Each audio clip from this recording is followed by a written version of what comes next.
तो एक्सरसाइज 1.1 में हमने question number 1 and question number 2 को डन कर लिया था।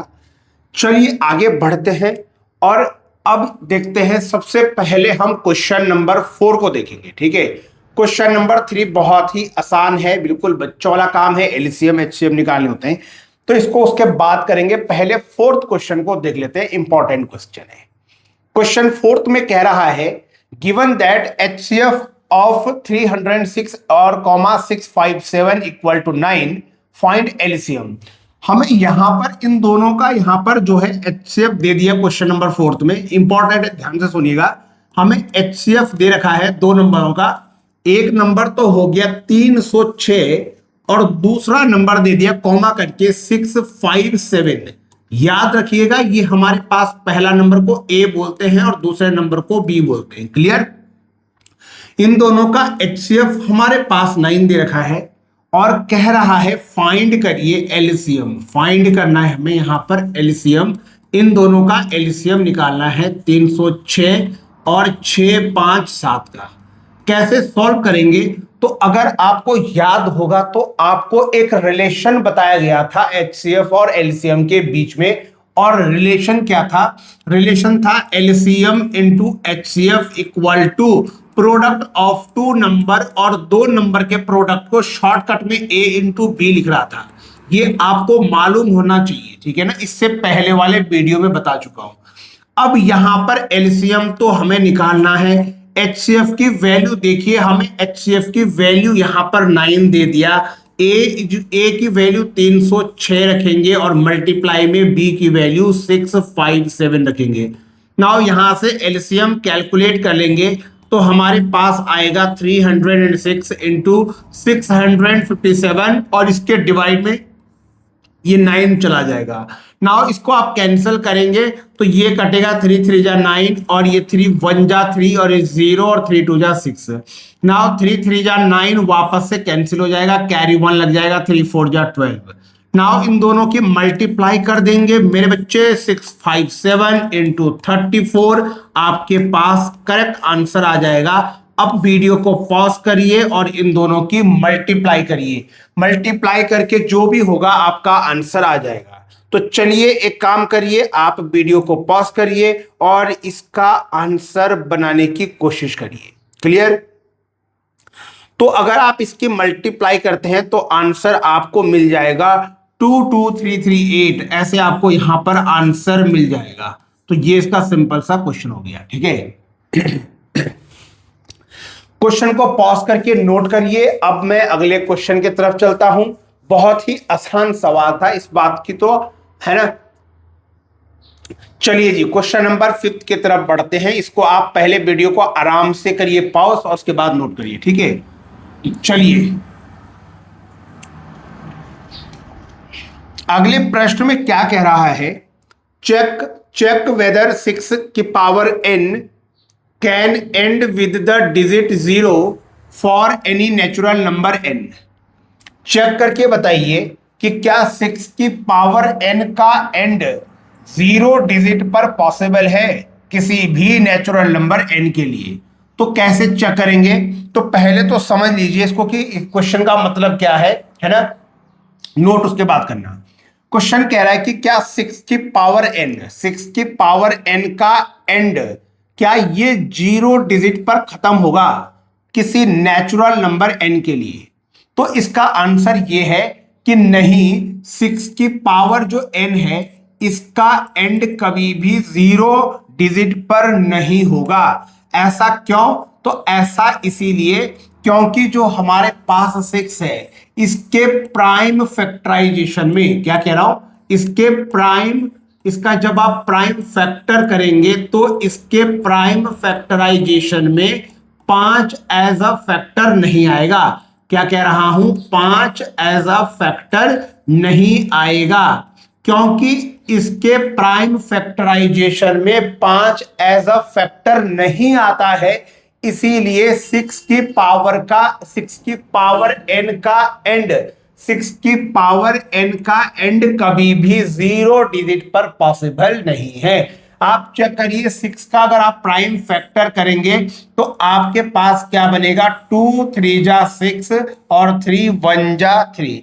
तो प्राइम फैक्टर जो होगा 6 का, उसमें एक तो 2 आएगा और एक 3 आएगा, इसमें 5 फैक्टर नहीं आएगा, इसीलिए इसका एंड कभी भी 0 डिजिट पर नहीं होगा।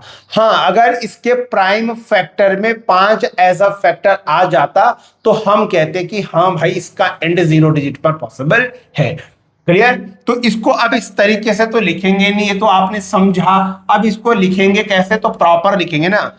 हम क्या लिखेंगे कि 6 की पावर n will end 6 की power n will end 0 if one of the prime is one of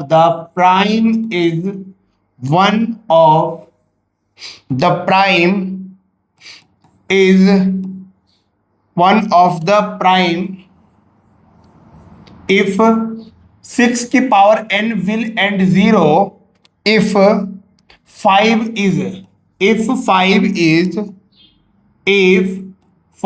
is one of the prime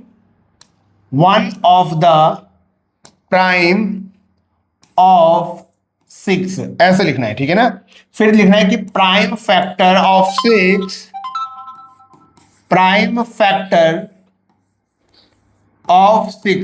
जरा बताओ 6 के प्राइम फैक्टर में कौन कौन आता है। तो प्राइम फैक्टर ऑफ 6 में एक तो 2 आता है और एक हमारे पास 3 आता है, ठीक है ना। प्राइम फैक्टर ऑफ 6 में एक तो 2 आएगा और एक 3 आएगा, ठीक है।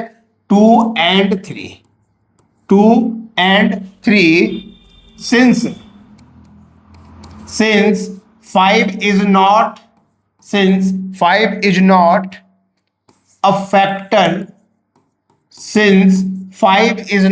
a factor of 6, therefore 6 की power n cannot end with digit 0, digit 0। ये आपसे इस तरीके से इस क्वेश्चन को आपने जो है लिख के आना है, ठीक है ना। तो जब ये एग्जाम में आएगा तो इसकी थ्योरी इस तरीके से आप बना के आएंगे, ठीक है। थ्योरेटिकल क्वेश्चन है, बाकी तो आप समझ ही गए हैं कि 6 की पावर n का जो एंड है वो 0 डिजिट पर नहीं हो सकता है, क्योंकि 6 के प्राइम फैक्टराइजेशन में 5 एज अ फैक्टर नहीं आता है। क्या बोल रहा हूं, 5 एज अ फैक्टर नहीं आता है, ठीक है। क्लियर इस बात को। नाउ आगे बढ़ते हैं। ये क्वेश्चन आप नोट कर लीजिए, पहले वीडियो पॉज करिए, है ना, उसके बाद नोट करिए। मैं इसको रफ कर रहा हूं। नाउ अगला क्वेश्चन नंबर 6 कह रहा है एक्सप्लेन वाई। हमें एक्सप्लेन करना है कि ये जो हमारे पास लिखा है, क्या लिखा है, 7 into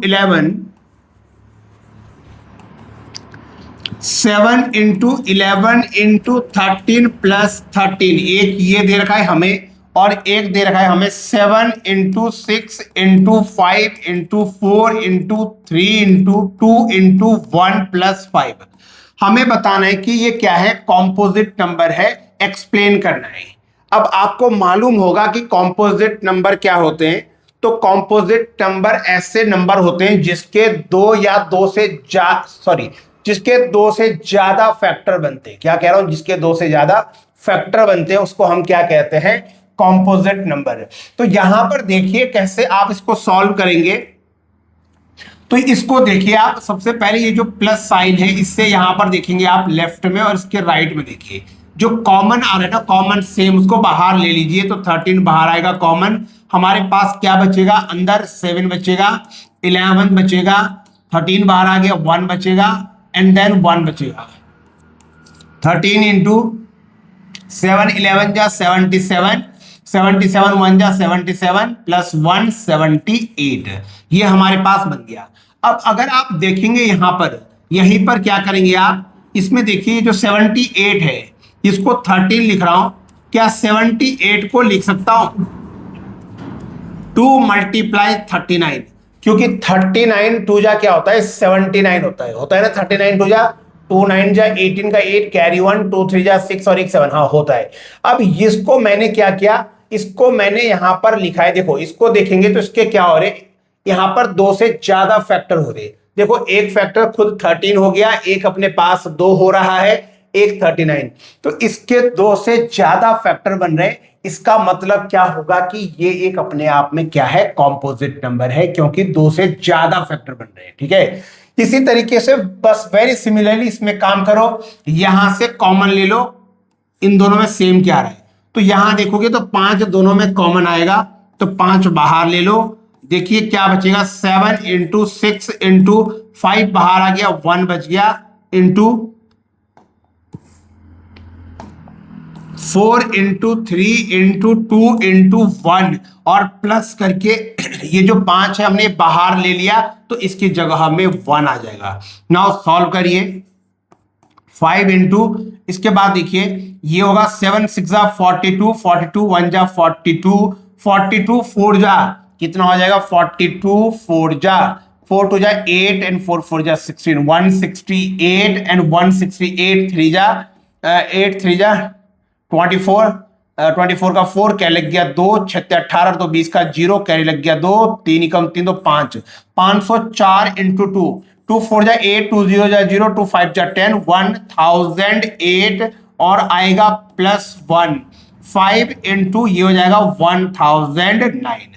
अब इसको भी हम क्या करेंगे, इसको भी इस तरीके से एक्सप्रेस कर सकते हैं, यानी ये दोनों अगर आप इसको देखेंगे, इस वाले को और इसको देखेंगे, तो इन दोनों को हम क्या कर सकते हैं, इन दोनों को हम एक्सप्रेस कर सकते हैं as a product of prime.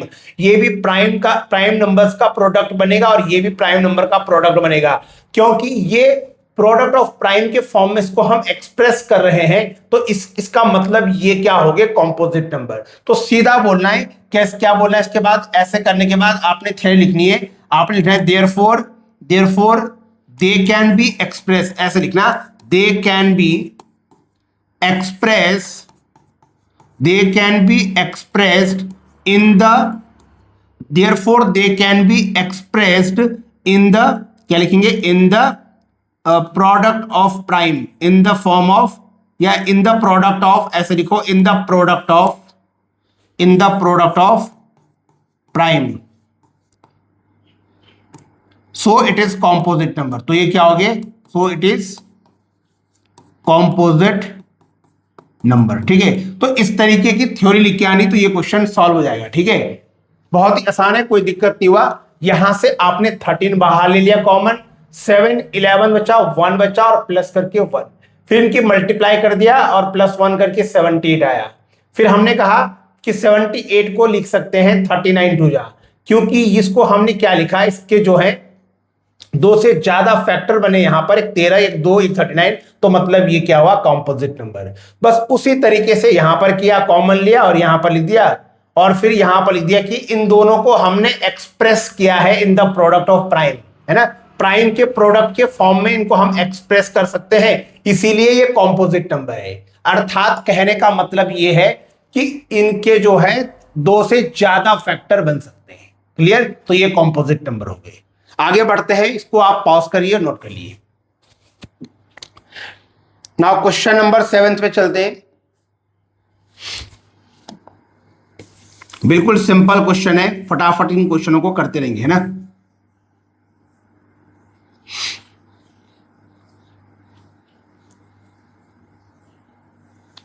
Yes, question number आपके पास क्या कह रहा है, 7 कह रहा है कि there is a circular path, एक सर्कुलर पाथ है around a sport field, Sonia take 18 minute to drive 1 round. मतलब एक सर्कुलर पाथ है जिसमें सोनिया जो है 18 मिनट में एक राउंड कंप्लीट करती है ना। तो सोनिया जो है, लिखा है कि जो सोनिया है वो उस सर्कुलर फील्ड के एक राउंड को कंप्लीट करती है 18 मिनट में, और हमारे पास while Ravi take 12 minute for the same, एक लड़का और है रवि नाम का, जो कि उसी फील्ड का एक राउंड जो है कंप्लीट करता है 12 मिनट में। सोनिया 18 मिनट में, रवि 12 मिनट में।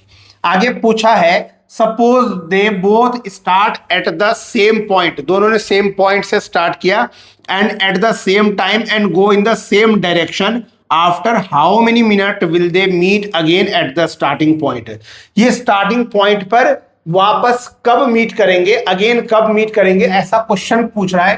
तो बच्चे ये वापस कब मीट करेंगे, तो इन दोनों का एलसीएम निकालो, जो इन दोनों का एलसीएम आएगा वही हमारे पास टाइम होगा, ठीक है। जब वो वापस मीट करेंगे तो हमें एलसीएम निकालना होगा 18 का और 12 का। तो चलिए इसका एलसीएम निकालते हैं, 18 और 12 का एलसीएम निकालते हैं। तो 18 और 12 को आप एक साथ लिखिए, 2 के टेबल में इसको कट करिए, 2 9 जा 18, 2 6 जा 12, ये 3 के टेबल में 3 3 जा 9, 3 2 जा 6, 3 1 जा 3, 2 को एज इट इज लिखा एंड देन 2 1 जा 2। सॉल्व करिए, क्या बनेगा 2 इंटू 3 इंटू 3 इंटू 2 कितना बन जाएगा, 2 3 जा 6 है ना, कितना बन जाएगा 2 3 6, 6 18 और 18 दूनी 36 है ना, 2 3 जा 6, 6 3 जा 18, 18 2 जा 36, मतलब 36 मिनट में 36 मिनट में ये वापस से क्या कर जाएंगे, मीट कर जाएंगे, ठीक है, स्टार्टिंग पॉइंट पर। तो हमसे पूछा था कि after how many minute will they meet again at the starting point, तो आंसर रहेगा 36 मिनट बाद। तो ये तो बड़े आसान क्वेश्चन है यार, इसमें तो कोई दिक्कत होनी नहीं चाहिए। चलिए ये क्वेश्चन नंबर 3 भी फटाफट खत्म करते हैं बच्चे, क्योंकि क्वेश्चन बहुत आसान है, बिल्कुल हलवा टाइप की है ना। Question number third, yes. तो क्वेश्चन नंबर थर्ड में पहले आप देखेंगे एलसीएम और एचसीएफ निकालना है बाय प्राइम फैक्टराइजेशन मेथड से। जैसे पहला है 12, 15 एंड 21। चलिए एलसीएम और एचसीएफ निकालना तो आता होगा, नहीं आता है तो देखिए भाई सिखाए तो थे। चलिए पहले 12 का आप करेंगे प्राइम फैक्टर, 2 6 जा 12, 2 3 जा 6 और 3 1 जा 3। तो 12 का क्या बन गया, 2 की पावर 2 लिख दूं क्या, 2 बार है ना, और इंटू 3।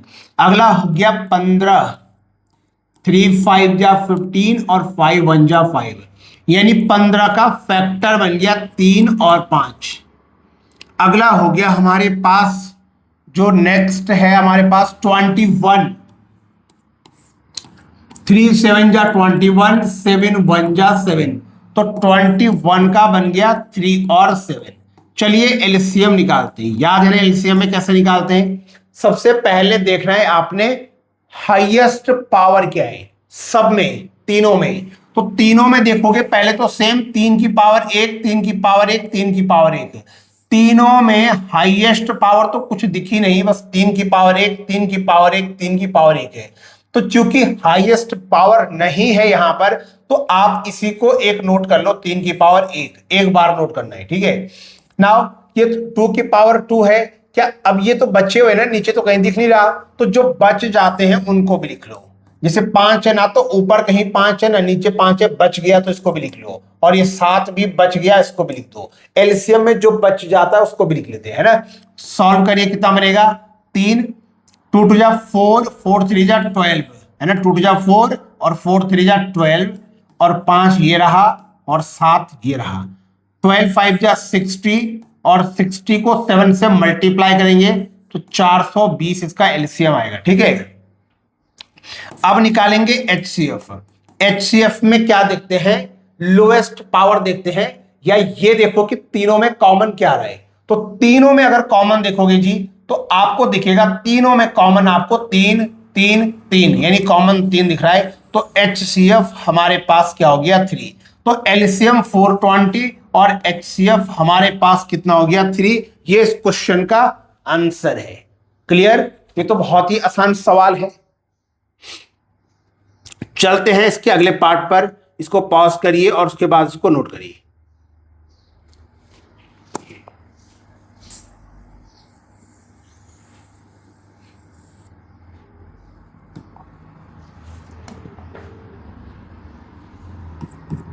सेकेंड पार्ट, एक है 17,23 एंड 29। भाई 17 है, इसका अगर प्राइम फैक्टर करेंगे तो 17 1 जा 17 सीधा हो जाएगा। तो 23 का भी वही है, 23 1 जा 23, 29 का भी सेम है, 29 1 जा 29। तो 17 में देखोगे तो इसका फैक्टर एक तो खुद 17 हो गया और एक 1 लिख लो, है ना। 1 लिखने की जरूरत तो वैसे है भी नहीं। वैसे ही 23 के क्या क्या फैक्टर है, 23 और 1। 29 के कौन कौन से फैक्टर है, 29 और 1। अब निकालना है एलसीएम। एलसीएम में देखते हैं हाईएस्ट पावर, पर हाईएस्ट पावर तो कुछ दिख नहीं रहा है इसमें। तो यहां पर 17 है, नीचे कहीं है नहीं 17, तो नोट कर लो। 23 है ना, 23 ऊपर है ना नीचे, इसको भी नोट कर लो। 29 को भी नोट कर लो, ठीक है। 1 को तो नोट करने की जरूरत है नहीं। इन तीनों की मल्टीप्लाई करो, आंसर आ जाएगा। इन तीनों की मल्टीप्लाई कर दो, 17, 23 और 29 की मल्टीप्लाई कर दो, सिंपल आपका आंसर बन जाएगा, ठीक है। तो ये तो क्वेश्चन आसान हो गया, ठीक है। वीडियो पॉज करिए और मल्टीप्लाई करिए। अच्छा, एचसीएफ आप यहां देख लीजिए। एचसीएफ में क्या देखते हैं, जरा बताओ क्या देखते हैं एचसीएफ में। इन तीनों में देखना है कॉमन क्या है। तो तीनों में तो सर कॉमन 1 1 1 दिख रहा है, तो इसका एचसीएफ क्या हो गया, 1, है ना। एलसीएम क्या होगा, ये आप खुद से मल्टीप्लाई करके निकाल लो। पहले इन दोनों की मल्टीप्लाई करना, जो नंबर आएगा उसकी मल्टीप्लाई इससे करना, फाइनल आंसर यहां आ जाएगा, ठीक है। तो करो जरा मल्टीप्लाई।